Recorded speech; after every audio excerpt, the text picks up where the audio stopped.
Shalom, selamat pagi jemaat yang diberkati oleh Tuhan. Hari yang baru, anugerah dari Allah juga sudah tersedia bagi saudara dan saya. Sebelum mendengarkan firman Allah di hari yang baik ini, mari bersama berdoa. Kita minta agar Roh Kudus mengajar kita berjalan di dalam jalan-jalan kebenaran Allah. Allah Bapa di sorga, terima kasih buat hari yang baru. Mengucap syukur buat kesehatan, bahkan berkat-berkat yang sudah Allah siapkan bagi kami, yang menyediakan segala keperluan sepanjang hari ini. Kami siapkan hati untuk mendengar firman. Roh Kudus, tolong kami, bantu kami untuk mengerti kehendak-Mu. Dalam nama Yesus kami sambut firman-Mu dan kami sudah berdoa. Haleluya. Amin. Puji Tuhan. Saudara sekalian, tema kita di hari ini dalam renungan pagi kita adalah kekuatan di dalam kesepakatan. Kekuatan di dalam kesepakatan. Mari kita membaca Alkitab kita. Kita ambil dari peristiwa Menara Babel dalam Kejadian pasal yang ke-11. Dimulai ayat yang pertama sampai ayat yang ke-9. Demikian firman Allah berkata, "Adapun seluruh bumi satu bahasanya dan satu logatnya. Maka berangkatlah mereka ke sebelah timur dan menjumpai tanah datar di tanah Sinear. Lalu menetaplah mereka di sana. Mereka berkata seorang kepada yang lain, 'Marilah kita membuat batu bata dan membakarnya baik-baik.' Lalu bata itulah dipakai mereka sebagai batu dan gala-gala sebagai tanah liat. Juga kata mereka, 'Marilah kita dirikan bagi kita sebuah kota dengan sebuah menara yang puncaknya sampai ke langit. Dan marilah kita cari nama, supaya kita jangan terserak ke seluruh bumi.' Lalu turunlah Tuhan untuk melihat kota dan menara yang didirikan oleh anak-anak manusia itu. Dan ia berfirman, 'Mereka ini satu bangsa dengan satu bahasa untuk semuanya. Ini barulah permulaan usaha mereka. Mulai dari sekarang apapun juga yang mereka rencanakan, tidak ada yang tidak akan dapat terlaksana. Baiklah kita turun dan mengacau balaukan di sana bahasa mereka, sehingga mereka tidak mengerti lagi bahasa masing-masing. Demikianlah mereka diserahkan Tuhan dari situ ke seluruh bumi. Dan mereka berhenti mendirikan kota itu." Ayat 9. "Itulah sebabnya sampai sekarang nama kota itu disebut Babel, karena disitulah dikacau balaukan Tuhan bahasa seluruh bumi, dan dari situlah mereka diserahkan Tuhan ke seluruh bumi." Bapak, Ibu, saudara sekalian jemaat yang dikasihi oleh Tuhan Yesus Kristus, tema kita adalah kekuatan dalam kesepakatan. Saya terinspirasi untuk mengangkat tema ini setelah saya membaca kitab Kejadian, tepatnya pasal yang ke-11 ini mengenai Menara Babel. Kita tahu bahwa motivasi sehingga orang-orang pada waktu itu membangun Menara Babel adalah motivasi yang tidak suci. Tujuan, keinginan mereka, sasaran mereka untuk mendirikan Menara Babel ini dikatakan untuk mencari nama. Bukan untuk mencari kehendak Tuhan, tapi mencari nama. Dan kita melihat di akhir pembacaan kita, ketika Allah turun dan melihat apa yang mereka kerjakan, Allah tidak berkenan, sehingga kemudian Allah mengacaukan bahasa mereka. Saudara sekalian, mereka diserahkan Tuhan dari situ ke seluruh bumi. Mereka berkelompok menurut kelompok bahasa mereka. Nah, saudara sekalian, kita tahu bahwa Allah menentang apa yang dikerjakan oleh orang-orang pada waktu itu yang tinggal di tanah Sinear. Allah menentang upaya mereka membangun Menara Babel untuk mencari nama. Saudara, pada waktu itu kebiasaan orang-orang yang tinggal pada daerah itu, daerah Mesopotamia, yaitu mereka akan membangun satu bangunan atau tempat yang sangat tinggi. Untuk apa? Untuk mencapai dewa-dewi yang mereka sembah. Dan mitos kepercayaan mereka, saya sebut mitos karena kita tahu itu adalah kepercayaan yang nihil. Dan kepercayaan keyakinan mereka yang nihil ini adalah bahwa ketika mereka mendirikan tempat yang tinggi, bangunan yang tinggi, terbuat dari apapun, itu sarana untuk menjangkau dewa-dewi, Allah-Allah yang mereka sembah. Dan itu juga merupakan sarana bagi dewa-dewi untuk turun menjumpai mereka di bumi. Nah, ketika orang-orang ini membangun menara Babel, ada yang berkata ini terjadi setelah peristiwa air bah Nuh. Jadi mereka ingin menyelamatkan ketika Tuhan akan menghukum bumi. Mereka ingin luput dari penghukuman Allah. Tetapi kalau kita melihat latar belakang daripada kebudayaan masyarakat pada waktu itu, maka ada kemungkinan bahwa mereka terhisap kepada satu penyembahan kepada dewa-dewi. Saudara, kita tahu bahwa itu tidak berkenan kepada Allah. Tapi ada satu kalimat dari ayat-ayat yang kita baca ini yang menarik perhatian saya, yaitu di dalam ayat yang ke-16, ayat yang ke-6. Lalu dan ia berfirman, mereka ini satu bangsa dengan satu bahasa untuk semuanya. Ini baru permulaan usaha mereka. Mulai dari sekarang apapun juga yang mereka rencanakan, tidak ada yang tidak akan dapat terlaksana. Saudara, Tuhan sendiri berkata di dalam ayat 6, mereka itu satu bangsa, mereka satu bahasa untuk semuanya. Ini baru permulaan usaha mereka. Dan Tuhan berkata untuk usaha-usaha selanjutnya, apapun yang mereka rencanakan, tidak ada yang tidak akan dapat terlaksana.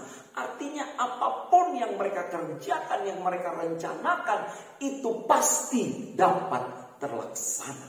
Saudara, nilai positif dari kesepakatan adalah mendatangkan kekuatan, entah kesepakatan itu bersifat negatif atau kesepakatan yang bernilai positif. Jemaat yang dikasihi Tuhan, dalam kesepakatan orang-orang yang membangun menara Babel di tanah datar Sinear inilah muncul kekuatan. Dalam kesehatian orang-orang di Babel terletak kekuatan dasar yang mampu mendatangkan prestasi dan keberhasilan, yaitu membuat menara yang sangat tinggi. Dan ini menarik perhatian Allah. Mereka satu bumi, satu bahasa, satu logat. Dan persamaan ini mengikat mereka menjadi satu kekuatan yang penuh dengan potensi, mengikat mereka menjadi satu kesatuan yang penuh kekuatan. Bapak Ibu, membangun menara Babel tentu bukan hal yang mudah pada waktu itu. Dengan keterbatasan teknologi pada masa itu tentu sulit, tidak mudah. Namun keterbatasan teknologi tidak menjadi penghalang bagi mereka, saudaraku. Keterbatasan itu bukan alasan untuk suatu kegagalan. Sebab keberhasilan tidak ditentukan oleh situasi luar. Yang menjadi penentu keberhasilan adalah dari dalam diri kita sendiri. Dan orang-orang itu di dalam diri mereka ada satu kesepakatan. Ada satu tekad untuk sepakat. Jadi kesepakatan yang sangat kuat. Walaupun saya ingatkan kesepakatan ini bertentangan dengan kehendak Allah. Saudara, bicara kesepakatan tentu saja membawa kepada persatuan, bukan? Bapak Ibu Saudara sekalian, kita mengingat Bhinneka Tunggal Ika. Berbeda-beda tapi tetap satu. Semangat ini yang menyatukan 37. Sekarang Indonesia sudah menjadi 37 provinsi. Karena ada 3 provinsi baru pemekaran dari Papua. Dan semangat Bhinneka Tunggal Ika ini yang masih mempersatukan Indonesia yang beragam, yang berbeda ini. Saudara, Indonesia mampu melawan penjajah sebab ada persatuan. Hari Sumpah Pemuda 28 Oktober itu adalah hasil kesepakatan dari pemuda-pemuda yang ada di Nusantara. Yang berbeda-beda tapi sepakat. Ada Yong Java, ada Yong Ambon, Yong Sumatranan. Berbagai-bagai perbedaan, tetapi ada pada satu kesepakatan. Pepatah berkata bahwa bersatu kita teguh, bercerai kita runtuh. Saudara, Nilai positif dari kesepakatan adalah munculnya kekuatan, entah itu positif atau negatif. Kesepakatan di Babel menghasilkan kekuatan, namun kekuatan itu melawan kehendak Allah. Saudara, ingat, tema kita di pagi yang baik ini adalah kekuatan dalam kesepakatan. Saudaraku, ingat, kita tidak meniru spirit atau semangat jahat dari peristiwa Babel yang mendukakan hati Tuhan. Tapi saya ingin membawa kita untuk merenungkan. Kita mau sepakat untuk melakukan hal-hal yang positif hingga nama Tuhan dimuliakan. Amin. Kita mau sepakat, saudara. Dalam kesepakatan terdapat kekuatan besar yang membuat kita berhasil. Ada contoh kesepakatan di dalam gereja mula-mula, saudaraku. Gereja mula-mula adalah model gereja yang penuh dengan kekuatan yang lahir dari kesepakatan. Mari kita lihat dalam Kisah 2 ayat 42. Dikatakan mereka bertekun dalam pengajaran rasul-rasul. Saudaraku, yang pertama, mari kita memiliki kesepakatan di dalam pengajaran firman. Kita memiliki kesepakatan. Kita memiliki rasa lapar dan haus akan kebenaran firman. Ini kunci pertumbuhan iman. Ini kunci pertumbuhan rohani. Jangan heran gereja mula-mula penuh dengan mujizat, penuh dengan keajaiban. Karena mereka sepakat dalam pengajaran firman Allah. Mereka memberi diri diajar. Mereka mau ditegur. Mereka mau dinasehati. Mau dibentuk hingga kemuliaan Tuhan nampak atas mereka. Mari kita sepakat dalam pengajaran, saudaraku. Jemaat, jadilah jemaat yang selalu rindu firman Allah. Saudara berdoa, katakan, Tuhan nasihati saya, Tuhan tegur saya, Tuhan bimbing saya lewat firman yang saya dengar dalam setiap ibadah, lewat pengajaran-pengajaran dari mimbar gereja. Kita sepakat, kita tidak menolak, kita tidak memberontak, tapi kita izinkan firman Allah untuk membentuk kehidupan kita. Bapak Ibu, yang kedua dalam Kisah 2 ayat 46, gereja mula-mula adalah gereja yang sepakat. Kesepakatan dalam hal apa? Mari kita baca ayat 46. Dengan bertekun dan dengan sehati mereka berkumpul tiap-tiap hari dalam bait Allah. Saudara, ini kesepakatan untuk membangun ibadah bersama-sama. Ada janji Allah dalam ibadah, Keluaran 23 ayat 25. Aku memberkati roti makananmu dan air minumanmu, dan aku menjauhkan penyakit dari tengah-tengahmu. Mari kita sepakat untuk membangun ibadah, saudara sekalian. Berkumpul tiap-tiap hari dalam bait Allah. Artinya kita memberi perhatian khusus kepada jam-jam ibadah. Kalau sepakat, berarti jemaat akan berduyun-duyun bersama-sama pergi ke rumah Tuhan untuk membangun ibadah kita. Maukah saudara pada hari-hari ini Tuhan hadir melawat kita, memberkati kita, memelihara kita, menyatakan kemuliaannya di tengah-tengah kita? Mari kita sepakat. Sepakat saling mengingatkan, mendorong, memotivasi. Ayo Bu, ayo Pak, ayo nak, mari kita beribadah bersama. Kesepakatan, ada kekuatan di dalamnya, saudaraku. Puji Tuhan. Dan mari kita lihat kesepakatan dari gereja mula-mula yang ketiga, yaitu dalam Kisah Rasul 2 ayat 45. Dan selalu ada dari mereka yang menjual harta miliknya, lalu membagi-bagikannya kepada semua orang sesuai dengan keperluan masing-masing. Firman Allah berkata bahwa di dalam gereja mula-mula ada kesepakatan. Firman Allah berkata dalam Kisah Rasul pasal 2, ada kesepakatan untuk menabur dalam pekerjaan Tuhan. Mereka membawa, mereka menjual harta miliknya. Mereka membagi-bagikan berkat kepada semua orang di tengah-tengah jemaat sesuai dengan keperluan kebutuhan masing-masing. Kesepakatan ini membuat mereka kuat, memberi dampak yang sangat nyata di Yerusalem pada waktu itu, saudara sekalian. Mereka sepakat dalam pengajaran rasul-rasul, bertekun dalam pendengaran, mendengar akan firman Allah. mengajar dan diajar. Yang kedua, mereka bersepakat dalam membangun ibadah, melayani dan dilayani. Mereka berkumpul dalam jam-jam ibadah di dalam bait Allah. Dan yang ketiga, mereka sepakat menjadi perpanjangan tangan Tuhan untuk menabur dalam pekerjaan Allah, memberi korban, memberi persembahan, memberkati dari berkat yang mereka terima. Dan saudara tahu, kesepakatan dalam gereja mula-mula menghasilkan kemuliaan Allah. Dalam Kisah 2 ayat 47, dan mereka disukai semua orang, dan tiap-tiap hari Tuhan menambah jumlah mereka dengan orang yang diselamatkan.